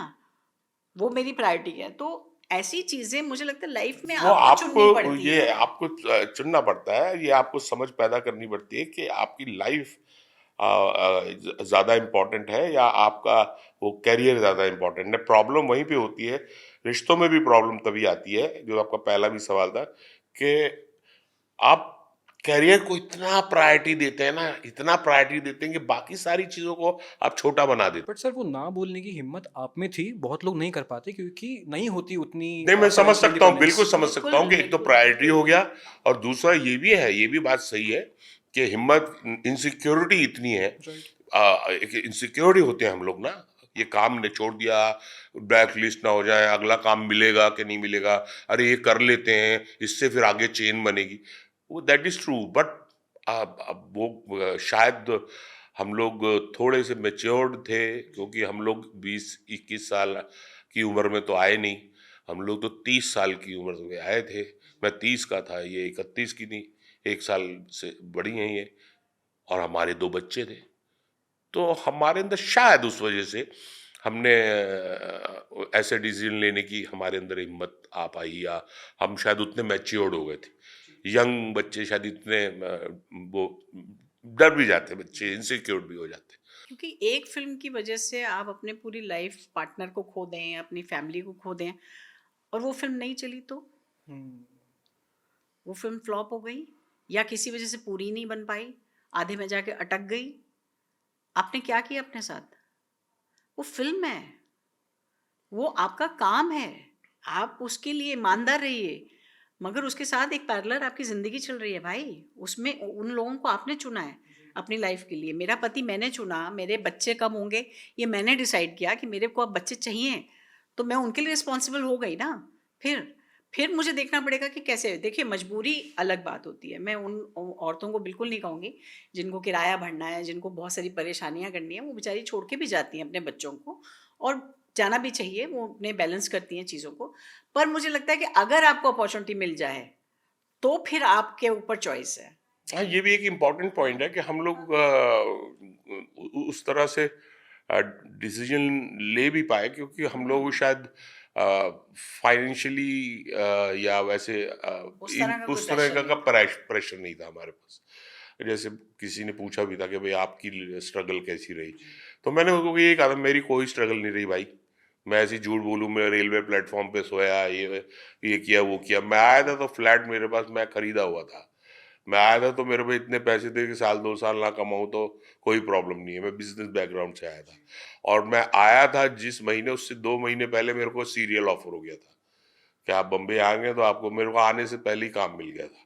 सो शायद मे भी ये भी एक पॉइंट हो सकता है कि यार फिर हम भी हम लोगों ने बात की थी जब हम बॉम्बे आए थे, तो मनोज का भी यही था कि देखो सीमा, अब हम 30-30 साल के होके यहाँ पर आए हैं, हीरो हीरोइन के काम तो हमें मिलेंगे नहीं, और अभी बॉम्बे बिल्कुल नई सिटी है, अभी बच्चों की जिम्मेदारी है, सब कुछ है। अगर ऐसा हुआ कि मान लो हम दोनों को काम नहीं मिला, तो दिल्ली तो वापस नहीं जाएंगे, वो तो हो गया ख़त्म, वो तो चैप्टर ही ख़त्म हो गया। अब तो बॉम्बे में ही सर्वाइव करना है।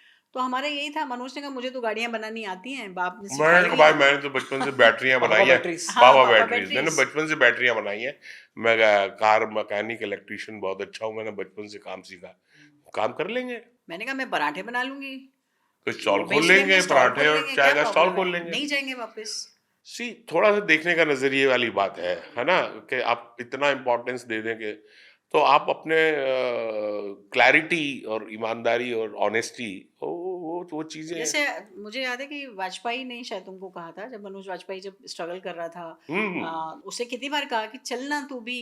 हाँ, वाजपेयी तो यहाँ संभव में बहुत साल बाद आया है, जूनियर था। आपको बोला था आने के लिए? किसको बोला? नहीं नहीं, यहाँ पे जब हम आए थे, शिफ्ट हुए थे, तो वो आता था घर पे, हम मिलते थे। सर आप क्यों टेलीविजन कर रहे हो, आप फिल्मों में ट्राई करो, आप सिर्फ फिल्म बनो, आप चूजी बनो।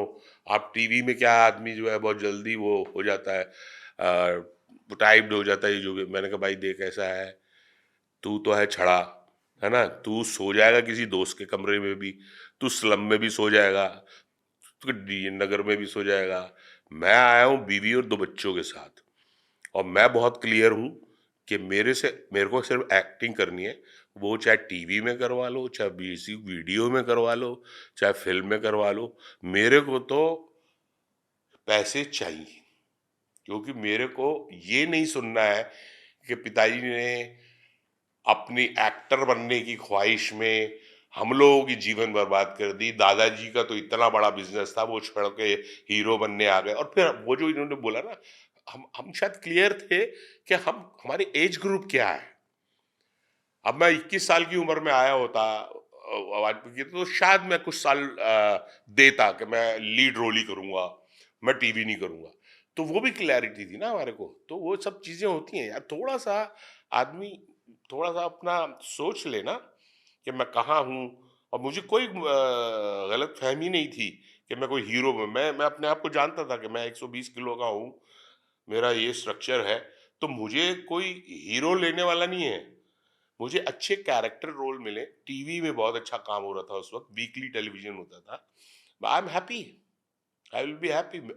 आगे चल के कुछ साल मेहनत करके कॉन्ट्रैक्ट्स बनेंगे, कोई जो लोग जानते हैं मुझे एज एन एक्टर, मे भी अच्छे रोल्स फिल्मों में भी मिल जाएंगे। बट करते सर रहो। एक फेज़ आया था 85 में, 85 जब आपके में। पिताजी का इंतकाल हुआ था, और हाँ आपने कहा था कि मैं उस टाइम रो नहीं पाया, मैं दिमाग में कैलकुलेशन कर रहा था, क्योंकि आप सबसे बड़े थे घर पे बेटे, और आपको बहनों की शादी करानी थी। हम ना मेंस इमोशन की बहुत कम बात करते हैं, क्योंकि जिम्मेदारी आते ही उस टाइम पे रोना बहुत हेल्दी होता होगा, बट आप रोए नहीं। कैसे कोप अप किया आपने उससे, अगर आपको कुछ भी मेमोरीज हैं उस टाइम की 85 की? सी, मैं अपने फादर से लड़ के ऑलमोस्ट 80 से मैंने थिएटर करना शुरू कर दिया था। 9th क्लास में, 81 में मैंने 10th पास किया था, मैट्रिक। और तब मेरे शोज चल रहे थे श्री राम सेंटर में। और जैसा कि होता है कि घर का बड़ा लड़का था, जी। तो पिताजी कहा था कि बिजनेस ज्वाइन करो, तो वो कॉन्फ्लिक्ट हुआ। उन्होंने कहा भाई निकल घर से, गाड़ी वाड़ी छोड़, गाड़ी की चाबी रख दे। मैंने भी बोल दिया ये गाड़ी फिएट वीट नहीं रखेंगे, मर्सिडीज रखेंगे। अब वहां से घर से निकल के 80 से लेके 85 तक पूरी जान लगा के थिएटर किया कि अपने आप को प्रूव करना है। कुछ काम भी मिलने लग गया हम लोग में। बॉम्बे में मेरी कास्टिंग हो गई। उस टाइम पे 2 प्रोजेक्ट बन रहे थे, एक तमस था गोविंद निलानी जी का, एक यात्रा करके श्याम बेनेगल जी का था। कास्टिंग भी हो गई, लेकिन ये अनफॉर्चुनेटली ऐसा एक्सीडेंट हो गया कि मेरे फादर की डेथ हो गई। तो वही वाली बात है कि उस टाइम मैं ऐसे मोड़ पे खड़ा था कि मैं एक्टिंग में इतना एस्टेब्लिश तो हुआ नहीं हूँ कि मैं अपने परिवार को वो स्टैंडर्ड ऑफ लाइफ दे सकूं जो मेरे फादर देते थे। गैराज है दिल्ली में, कोठी है, और परिवार में माँ है, परिवार में 2 बहनें हैं, एक सबसे छोटा भाई है। इनकी जिंदगी का क्या हुआ? तब ये लाइन मेरे को इंस्पायर की थी कि the greatest art of all art is art of living. तो मैंने कहा ये जिंदगी ने जहाँ पे पहुंचाया है, इसमें ये डिसीजन लेना इम्पोर्टेंट है, सेल्फिश नहीं होना। जी। छोड़ दिया। सो रोया किस लिए नहीं, बाद में रोया होऊंगा कभी, लेकिन क्योंकि उस वक्त मेरे दिमाग में जब वो हॉस्पिटल में एडमिट थे, तो मेरे दिमाग में ये कैलकुलेशन चलती थी भाई। और जैसे ही पता चला कि वो चले गए, तो मेरा यही था कि ओके, अब ये चैप्टर क्लोज्ड। जो फर्स्ट इंस्टिंक्ट ही है, फर्स्ट थॉट ही है फर्स्ट आपका। थॉट ही है, चॉइस ही नहीं थी ना मेरे चॉइस पास। चॉइस मतलब ये था कि इनके परिवार का क्या होगा, और सबसे बड़ा लड़का मैं हूँ। तो ये चैप्टर क्लोज। ये 6-7 साल जो मेहनत करी, घर से लड़के भागे और ये किया, ये क्लोज्ड। अभी ये चैप्टर करना है जिंदगी में। अगर मौका लगा तो देखेंगे, करेंगे। इस थॉट के साथ, तो उसमें रोना आना बाद में शायद आया हो कभी, लेकिन उस वक्त नहीं आया, क्योंकि वो प्रोसेस कर रहा था पूरे उस चीज को, क्या होगा क्या अब। और मुझे याद है कि उन्होंने शॉप हमारी बंद हो गई थी, जैसे हो ही जाता है कि फादर की डिवाइस की वजह से this shop will be close for 13 days, 13वीं के बाद। जी। और चौथे वाले दिन मैंने अपने ताया जी को बोला कि करना तो मुझे अब यही है ना, मेरठ से और मोदी नगर से कुछ बैटरियों का, ट्रैक्टर के बैटरियों का ऑर्डर आया हुआ था। मैंने कहा हो गया चौथा, अब ये काम करना है ना, तो फिर अब 13 दिन बाद क्या होगा। मैंने वो चौथा के बाद शटर खुलवा दिया था अपनी शॉप का, और वो बैटरीज का ऑर्डर बनवाना शुरू करके, और मैं बिजनेस में लग गया था। फोर्थ डे ही। हाँ, फोर्थ डे, बिकॉज आई मेरा इसलिए रोने की जगह ही नहीं थी ना। अब मुझे देखना है कि भाई मेरी एक बहन 10th में पढ़ती है, एक बहन 12th में पढ़ती है, इनकी एजुकेशन करनी है, और इनकी शादियां, कैरियर जो भी बनाना है, इनका वो करना है। सो मेरा फोकस उधर हो गया ना। ताल कैसे मिली आपको सर, अगर आपको याद हो? ताल मुझे ऐसे मिली थी कि मैं एक सीरीज करता था, जस्ट मोहब्बत। जी। उस सीरीज की एडिटिंग और जो बाकी जो पोस्ट प्रोडक्शन काम होता है, वो होता था मुक्ता आर्ट्स में, सुभाष घई साहब के उसमें। तो वो उन्होंने मुझे वहां देखा कुछ एडिटिंग के टाइम पे, और उनके ऑफिस से फोन आया कि वो ताल फिल्म बना रहे हैं, फैमिली ड्रामा है, अम्बरीश पुरी जी के जीजा का रोल है, जो घर जमाई है, वो उनके साथ ही रहता है, इंटरेस्टिंग कैरेक्टर है। उसके लिए बुलाया, मैं गया, मिला सुभाष जी से, बहुत बड़ी बात थी, सुभाष घई साहब ने बुलाया। लेकिन मेरा ये था कि मैंने कहा यार अब वो करेंगे तो ये सीरियल वालों से छुट्टी मांगनी पड़ेगी, ये करना पड़ा। हमारी रात में बात हुई और मैंने कहा ऐसा है कि रहने ही देते हैं, क्या करेंगे यार, करके देखते हैं। अब उससे अगले दिन या दूसरे दिन गाड़ी में मड आइलैंड में शूटिंग है जस्ट मोहब्बत की, वहां जा रहा हूँ, फोन आया उनका, एक चीफ एडी होता था शाकिर, मुबारक हो सर। है ना, किस बात की मुबारक, आप फाइनल हो गए ताल के लिए। मैं ऐसा रहा, अरे मुझसे मेरा तो सर लग के, और सर आपका जो है रेमुनरेशन भी जो है ये भी तय हो गया है, आपको मिलेंगे 50,000 रुपीज। अरे मैंने कहा यार, सो मैं मना ही नहीं कर पाया। उन्होंने टेकन फॉर ग्रांटेड ले लिया कि सुभाष घई साहब को कैसे मना करेंगे। लेकिन था, रोल इंटरेस्टिंग था, बहुत प्यार से उन्हें बुलाया था। पर आपने कुछ फिल्में सिर्फ पैसों के लिए की है क्या कभी, सिर्फ पैसों के लिए? कुछ नहीं, बहुत फिल्में की, बहुत फिल्में। कुछ क्यों, बहुत फिल्में की। सिर्फ पैसों के लिए? घर चलाना भी होता, हाँ, सिर्फ पैसों के लिए। एक तो आपने बोला है कि आपने कहा ऑस्ट्रेलिया जाना है, और नहीं नहीं, कई फिल्में, उसका भी नाम मत लो, कई फिल्में ऐसी हैं जिनको मैंने किया लोकेशन की वजह से। अच्छा, कौन कौन सी लोकेशन नाम अरे है? ये तो आप नाम मत लो, लेकिन हाँ, एक आदमी है जो लंदन, ऑस्ट्रेलिया या कहीं लेके जा रहा है 1 महीने के लिए, तो आप स्क्रिप्ट वहां देखेंगे, तैयारी करेंगे, और पैसे भी मिल रहे हैं, तो चलो घुमाएंगे। और जैसे भी मैंने कहा कि आप एक्टर हैं, जी। जब आप सेट पे जाएंगे, रोल करेंगे, तो आपके इनबिल्ट इतना हो चुका है कि आप बेईमानी नहीं करेंगे। आप उस गिवन सर्कमस्टांस में, गिवन स्क्रिप्ट में आप अपना बेस्ट ही डालेंगे। बट पहले डिसीजन ये हो गया, चलो भाई घूम के आते हैं। और डायरेक्टर प्रोड्यूसर को मैं ये बोल देता था कि भाई मैं 1 महीने के लिए जा रहा हूँ, घर पे बीवी बच्चों को राशन वाशन के लिए देना है, तो एक काम करो, जरा इतने पैसे जमा करा दो बैंक में, फिर मैं आपके साथ चलता हूँ, 1 महीने रहूँगा। फिर मैं निश्चिंत हो जाता था, अपना घूमा, हाँ भाई घूमा भाई, लंदन घूमा, बहुत मजा आया। कुछ फिल्में जैसे आपने घर चलाने, किचन चलाने के लिए करनी पड़ती। आपने लास्ट टाइम जब हमारा इंटरव्यू हुआ था परफेक्ट फैमिली के रिगार्डिंग, तो नेहा नेहा जी ने मुझे कहा था कि during the conversation of this show, तो उन्होंने कहा था कि आपने इच्छा जाहिर की कि थेरेपी भी लेनी चाहिए। क्या वो किया आपने, समय मिला आपको? अभी मिल नहीं पा रहा है समय, लेकिन मैं इसके ऊपर काम कर रही हूँ, ताकि हम जाके एक बार नहीं नहीं, हम इसके बिल्कुल फेवर में हैं, फेवर में और हमने बात भी की थी कि भाई ये इम्पोर्टेंट है, कभी ज़रा और अपने आप को एक्सप्लोर किया जाए, कुछ ज़रूरी चीज़ें हैं जो इश्यूज हैं वो क्लियर हों, और शायद और बेहतर इंसान बन सके, तो ये करेंगे। एक दो बार बात भी हुई, एक आध बार ये भी हुआ, किसी ने कहा भी, नाम भी रिकमेंड किया था, शायद नेहा नहीं बताया था, नेहा ने बताया था, किसी ने बताया था हाँ। कि मेरी एक फ्रेंड है जिससे मैं लेती हूँ, बहुत अच्छी थेरेपिस्ट है, वो भी हुआ, लेकिन कर नहीं पाए। लेकिन हम बिल्कुल इसके उसके अगेंस्ट नहीं है, हम उसके फेवर में ही है। ये इट इज़ लाइक मेरे लिए ये ऐसा हमारे को समझ में आया जैसे आपको कोई बीमारी है, सर दर्द है, बुखार हो गया है, डॉक्टर के पास जाए, आपने ये दवा ली है, 5 दिन के लिए एंटीबायोटिक लेनी है। इसी तरह से आपका अगर कुछ केमिकल लोचा हो रहा है और या फिर आप बहुत ओवर एक्सर्टेड हो रहे हैं और आप समहाउ समझ नहीं पा रहे हैं कि ये क्यों ऐसा हो रहा है, इरिटेबिलिटी क्यों हो रही है, आप अपने काम से सेटिस्फाइड नहीं है या घर में कोई है, तो आपको थेरेपिस्ट की हेल्प लेनी चाहिए। मैम, आपने कभी कास्टिंग डायरेक्टर से शिकायत की है कि इनको जो कैरेक्टर्स मिलते हैं वो मोस्टली, जैसे बैट्स देखा मैंने, उसमें भी शराब दे दी। धमाल एक बहुत बढ़िया फिल्म थी, उसमें भी हाँ आप जो है वो शराब नज़दीक थी आपके। हाँ ऐसा क्यों है? कभी आपने इनको बोला है कि यार ये शराब वाले कैरेक्टर्स से थोड़ा सा बाहर आए और कास्टिंग मैंने तो डायरेक्टर्स खुद कुछ? उनको कास्ट किया तो शराब भी बना दिया। मैं भी किसको ही बोलूं। राम प्रसाद की देवी में मैं अल्कोहलिक ही था। ये मैंने अभी मतलब बहुत ही कोइंसिडेंस है कि अभी थोड़े दिन पहले ही मैंने इस पे सोचना शुरू किया है कि यार, क्योंकि अभी जो मैंने मनोज का इसमें देखा, परफेक्ट फैमिली में, इसमें भी शराब इसमें कोपिंग भी वो मैकेनिज्म। ड्रिंक कर रहे हैं, तो और अभी जो मेरे साथ फिल्म करने वाले हैं उसमें भी वो एक है पार्ट। तो मैं अभी जब से वो फिल्में और ये सब देखा, तब से मुझे लगा कि नहीं, मुझे अपनी फिल्म से वो पार्ट हटा देना चाहिए, क्योंकि ये काफ़ी रिपीट हो रहा है।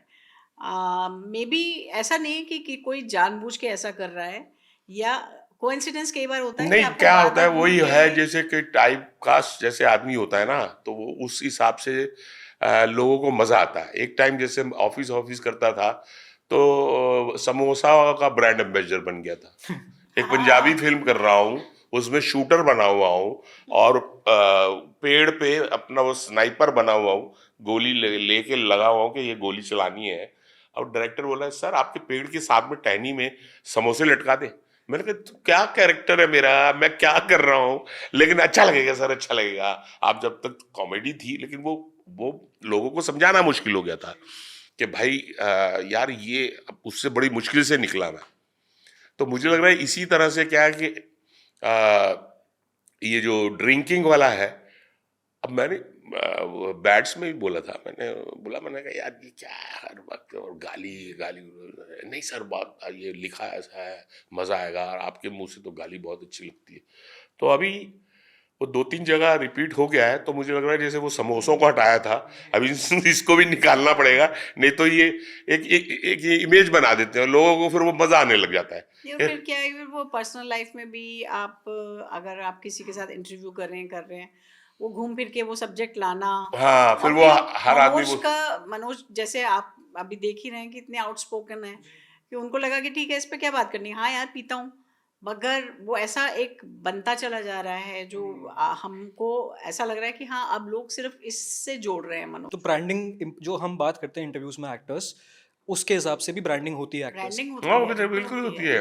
अब आपने किसी कॉन्टेक्स्ट में कहा कि भाई ये चीज़ अच्छी नहीं है, ये खराब है, इसकी आदत नहीं डलनी चाहिए, और हमारी तो आदत बहुत ही खराब है, हम तो दिल्ली के हैं, हम तो ऐसे करते हैं कि भाई या तो ये रहेगी अब आपने जब कटिंग करके उसके 30-30 सेकंड के वो डाले बाइट्स, तो खाली वही लाइन आ रही है, कॉन्टेक्स्ट गायब हो गया। कॉन्टेक्स्ट गायब हो गया उसका आगे पीछे का। तो उस टाइम से हम दोनों ने फैसला किया कि पॉडकास्ट बंद। बिकॉज कम ऑफ से कम शराब की बात। हाँ हाँ, नहीं, नहीं शराब की बात नहीं है नहीं। कि आप कुछ भी बोल रहे हैं। मतलब देखिए ना, एक पॉडकास्ट में आपने रणवीर के लिए कुछ बोला था कि वो मेरे बच्चों को भी खिलाएंगे। हाँ, मेरे बच्चों को भी खिलाएंगे, वो इतना आ गया। हाँ। अरे उस संदर्भ में नहीं बोला था। अब वो इसमें बैड्स वाले के इंटरव्यू में हाँ, आपका कैसा माहौल था? मैंने कहा बड़ा अच्छा माहौल था और बहुत अच्छा, हम लोग खाना पीना चलता था, खूब काम करते थे, और अपना आर्यन के घर से जो है चिकन रोल बड़े अच्छे बनते थे, तो हम कई बार फरमाइश करते थे कि यार आर्यन अपने घर से जो है वो चिकन रोल मंगवाया यार, बहुत अच्छे, वो खाएंगे दोपहर को, थोड़े ज़्यादा मंगा लेना, हमारे लिए भी मंगा लेना। अब उसकी जो बाइट्स आई, जो रेगुलर जो उसमें, कि मनोज पावा का टिफिन मन्नत से आया करता था। क्या सेंस है इस अब चीज अब की? अब मैंने कहा मैंने क्या बात कही है, किस कॉन्टेक्स्ट में बात हुई है, अब आप ये छाप रहे हैं, अब वो क्या सोचेगा यार। और वर्ड्स पे ध्यान दीजिए, मनोज पावा का टिफिन, मन्नत से आता है। अब मैं बोल रहा हूं ना, अब सब कट के अगर यही लगा दिया जाए तो फिर इसीलिए अब हमने कम से कम हमने 40-50 कितने पॉडकास्ट मना अभी किए। बिल्कुल हमने मना कहा नहीं कर भाई दिया, आप हमें पॉडकास्ट नहीं करना पॉडकास्ट। क्योंकि होता क्या है, देखो अबे आप हमसे बात कर रहे हो, हम फ्लो में आपसे एक बात जी, जी, कर जी। रहे हैं, उस बात का या तो पूरा पैराग्राफ आप डालें, तब किसी को समझ में आएगा कि हमने ये बात क्यों कही। अब अगर आप सिर्फ ये डाल दें कि मुझे एक बहुत ही ऐसा रोल मिला था जिसमें मुझे बेड सीन करना था, अब वो हो गया जी। हाँ, अब ये तुम्हारे को भी बोल रहे ये मत कर देना है ना, जी, जी, बिल्कुल। ऐसी तो कई लाइन है यही तो रेसिपी वो है ना, उसका तो उस वो बहुत गड़बड़ चल आपको रहा है लगता है अभी। कि हम क्या बोलें फिर। आप अभी आपने हमसे कहा कि भाई एक्टर के ऊपर ये रिस्ट्रिक्शंस लग गई हैं, ये लग गया है, तो अभी हम तो डर गए ना। अब आप देखिए ना, जो पॉडकास्ट जैसी चीज से भी हम डरे हुए हैं कि हमें कुछ बोलना है कि नहीं बोलना है पॉडकास्ट में जाके, हम इतने फ्रैंक हो जाएं हम्म। कि हम बोल दें सब कुछ, और फिर आप क्या लगाएंगे हमें नहीं मालूम। अच्छा, और तो दूसरा ये है कि आज़ादी तो हर जगह खत्म हो हम रही है लोग ना जो है फिर। बाय नेचर, हम लोगों ने जिसे कहते हैं, कुछ लोग बहुत एक्सपर्ट होते हैं, हाँ, स्मार्ट होते हैं। स्मार्ट होते हैं, डिप्लोमेसी आती है उनको, कितना बोलना है, कहाँ बोलना है, आप कुछ निकाल ही नहीं सकते उसके अंदर से। हम नहीं है वैसे। अब आपको देखो कब से हम कह रहे हैं कि जल्दी करो, लेकिन खुद ही बोले जब जा वो रहे खुद ही बोले जा रहे हैं, क्योंकि हमारे तो हमने यही नतीजा निकाला कि भाई हमसे नहीं होगा, हम उतनी चालाकी या उतना स्मार्ट नहीं हो पाएंगे और उतने डिप्लोमेटिकली नहीं कर पाएंगे, इसलिए बंद ही कर दो। आपने बहुत इंपॉर्टेंट मुद्दा उठाया, मैं ज़्यादा टाइम नहीं लूँगा आपका, 5 मिनट लूँगा। आपने मीडिया की बात कही और आप सुबह से इंटरव्यूज़ दे रहे हैं। मैं कई बार देखता हूँ कि मीडिया बहुत बार लाइन क्रॉस करती है। मैं पैप्स को देखता हूँ, जय जी ने बात कही कि पैप्स जो हैं वो जिस भाषा का उपयोग करते हैं वो सही नहीं है। आप पब्लिक फिगर है, इसका ये मतलब नहीं कि आपकी लाइफ एक ओपन किताब है और कोई भी उसको वॉक कर सकता है। बिल्कुल बिल्कुल। कभी आपके साथ ऐसा हुआ है कि मीडिया ने कभी लाइन क्रॉस की है एंड यू फील कि दिस इज़ रॉन्ग? वही जो अभी हमने बताया, इसके जैसे अलावा कभी और आपको लगा? कि देखिए ना, मीडिया के बारे में हम बहुत ज़्यादा नहीं बोल पाएंगे, इसलिए नहीं बोल पाएंगे क्योंकि हम उतने बड़े स्टार नहीं रहे कभी कि हमें मीडिया ने इस तरह से हमारे हाँ, मतलब हम पीछे कभी लग उस तरह से गई इतना या हमें इन्वॉल्व कोई भी नहीं कमेंट रहे कर कि दिया। बहुत ही लिमिटेड हमारा रहा है कि काम और काम के अलावा ना हमने कभी जिंदगी में कभी कोई पीआर रखा। मैंने तो अपना 25 साल तक अपना काम भी खुद देखा। अब तो दोस्तों ने बोल के कहा कि अरे आप हमें शर्म आती है, आप थैला लेके खुद ही पहुंच जाते हो प्रोड्यूसर के पास कि भैया ये कितने दिन का काम है, तो उन्होंने मैनेजर रखवा दिया। अदरवाइज हम बहुत ही तो मीडिया प्रोफाइल ही शाय अलग या है। पब्लिसिटी शाय लोग रहे, अपना काम किया और वो आ गए। जो आपको बताया अभी रिसेंटली जो ये हुआ वो अल्कोहल का, उसकी वजह से अब ये बोलना पड़ता है कि भाई अब नहीं पीते, बंद कर दिया हमने। जी। तो और जितना हो सकता है हम अवॉइड करते हैं कि नहीं, अपना पर हमारा मीडिया के साथ इतना रिश्ता है भी नहीं, इसलिए क्योंकि हमारा जैसे अब ये काम आया, ये सक्सेसफुल हुआ या नहीं हुआ, इसके लिए प्रमोशन के लिए हम मीडिया से मिल लिए, बट हम जाके कहीं, और जितने आते भी हैं हम दोनों की नेचर में नहीं है, हम ज़्यादातर तो मना ही कर देते हैं कि नहीं हम इंटरव्यू नहीं देना चाहते, हम नहीं कर सकते। तो हम इन्वॉल्व भी नहीं होते ऐसी सारी चीज़ों में, क्योंकि हमें पता है कि हमें सेंस नहीं है। क्योंकि पीछे भी एक बार हुआ कि मेरे को किसी ने बुलाया और उन्होंने कहा, तो मैंने ऐसे ही कहा कि फिल्में ऐसी बन रही हैं कि लगता है घर पे बैठ जाओ, जी।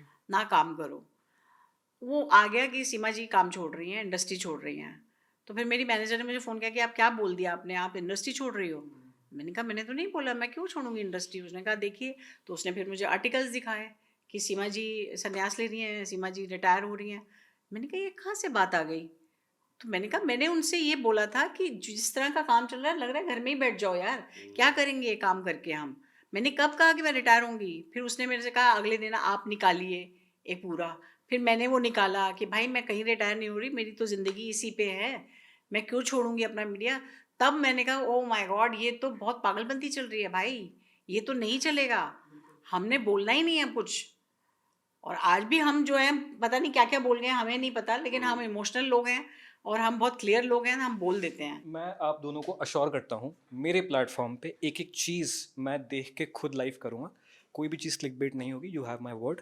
My last question about the show, क्योंकि ये बहुत इंपॉर्टेंट शो है और मैं भी लगा पड़ा हूँ उसको प्रमोट करने में। अहमद भाई के साथ जितने भी इंटरव्यूज़ मैंने साथ में किए हैं, पंकज त्रिपाठी जी कैसे प्रोड्यूसर है? Like he is very involving during the process, या एज अ प्रोड्यूसर वो पीछे शांत रहते हैं?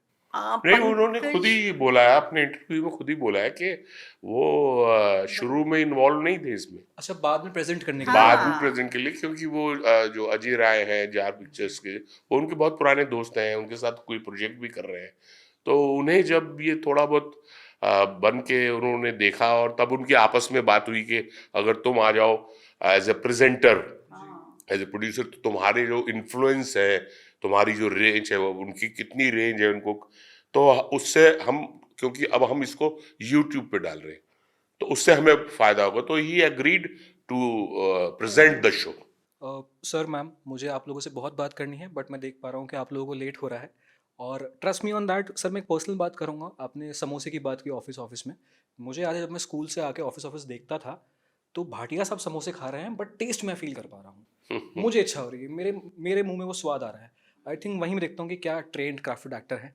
And it's my pleasure to sit with you sir, हर बार जब बैठता हूँ आपके साथ। Thank you. मैम, मैं आपके काम का मुरीद हूँ, ट्रस्ट मी ऑन दैट। मैंने आपके कुछ प्लेस भी देखे थे, और मैंने मेरे लाइफ का पहला प्ले आपका ही देखा था मेरे डैड के साथ, और उसके बाद मेरे डैड प्लेस देखते हैं। और so thank you so much, आपने हमारी फैमिली को अरे, आर्ट्स इंट्रोड्यूस किया। Thank you. बहुत अच्छी मैंने बहुत सारी बात की, कोई ऐसी बात जिस पे मैं बात करना भूल गया और आपको बात करनी है कि इंपॉर्टेंट टॉपिक है प्लेटफॉर्म पे, तो हम बात कर सकते हैं, कोई ऐसी बात है? नहीं, बात ऐसी दिन काफी बात कर ली है, बाकी सिर्फ मैं इतना ही लास्ट में कहना चाहूंगा कि ये जो सीरीज है परफेक्ट फैमिली, मैं ऑडियंस से यही कहना चाहूंगा कि बहुत ही इम्पॉर्टेंट है। हर घर को, मेरा अगर बस चले तो इसको मैं कंपलसरी कर दूं, टैक्स फ्री कर दूं, जैसे फिल्म में टैक्स फ्री हो जाती थी। प्लीज़ ज़रूर देखिए, क्योंकि बहुत अच्छा शो है, बहुत इम्पॉर्टेंट शो है, बहुत एंटरटेनिंग भी है। आपको देख के लगेगा कि आपको अपनी फैमिली दिखाई देगी इसके अंदर, आप कनेक्ट कर पाएंगे, रिलेट कर पाएंगे। तो प्लीज़ वॉच परफेक्ट फैमिली, आपको ज़रूर अच्छा लगेगा। और जितने मेरे आर्टिस्ट दोस्त हैं जो कंप्लेन करते हैं कि हमें कहानियाँ कहनी हैं बट प्लेटफॉर्म्स हमें मौका देते नहीं हैं, अगर ये शो सक्सेसफुल हो गया, मैं सही बता रहा हूँ, हम सब के लिए बहुत सारे रास्ते खुल जाएंगे। तो प्लीज़ बिल्कुल। Support this show. बिल्कुल, पे बिल्कुल। पर व्यू मॉडल है, एंड्रॉयड पे 59 रुपीज़ के बाद हम थर्ड शो देख सकते हैं, आईफोन पे जो है वो 20 रुपये, जो टैक्स हमेशा से हम भरते आ रहे हैं। हम्म। तो ये बहुत इंपॉर्टेंट शो है, प्लीज़ देखिए। परफेक्ट फैमिली जार पिक्चर्स के, जार सीरीज़ के यूट्यूब पे। जार सीरीज है। ठीक है, बहुत बहुत शुक्रिया ma'am. Thank you, thank you. Thank you. Bollywood bubble के साथ ये बातचीत करके बहुत ही मजा आया, and all the best to you Bollywood bubble. हमारा बहुत अच्छा एक्सपीरियंस रहा बॉलीवुड बबल के साथ। एटलीस्ट कुछ सेंसिबल बातें की, कुछ हमने ऐसी बातें की जो आप तक पहुंचनी बहुत ज़रूरी थी।